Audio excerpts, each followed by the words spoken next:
পঞ্চগড় সদর উপজেলা বিএনপির সভাপতি আবু দাউদ প্রধানের উপস্থিতিতে কার্যক্রম নিষিদ্ধ আওয়ামী লীগের চাকলাহাট ইউনিয়ন কার্যালয়ের তালা খুলে দেওয়া হয়েছে। 13 ফেব্রুয়ারি সকালে উপজেলার চাকলাহাট বাজারে এ ঘটনা ঘটে। ওই ঘটনার একটি ভিডিও সামাজিক যোগাযোগ মাধ্যম ফেসবুকে ছড়িয়ে পড়েছে। এ বিষয়ে আবু দাউদ প্রধান বলছেন, সকালে চাকলা বাজারে যাওয়ার পর কয়েকজন তাকে বলেছে আওয়ামী লীগ অফিসে তালা লাগিয়ে রাখা নিয়ে উত্তেজনা বিরাজ করছে। তখন তিনি বলেছেন, উত্তেজনা তৈরি করা যাবে না, যে যে অবস্থানে আছে শান্তিপূর্ণভাবে থাকতে হবে। পরবর্তীতে এটা নিয়ে অনেকে ষড়যন্ত্র করে ভিডিও ছড়িয়ে দিচ্ছে।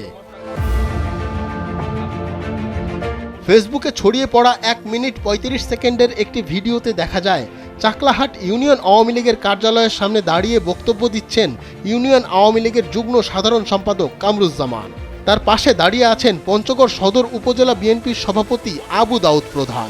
এছাড়া সেখানে ছিলেন চাকলাহাট ইউনিয়ন আওয়ামী লীগের সদস্য ও ইউপির সাবেক সদস্য আবুল হোসেন ও পঞ্চগড় জেলা ছাত্রলীগের সাবেক যুগ্ম সাধারণ সম্পাদক আনিসুজ্জামান। এছাড়া তাদের সামনের দিকে অন্তত 30 জনের বেশি মানুষ দেখা যায়। ডেস্ক রিপোর্ট, সময়ের আলো।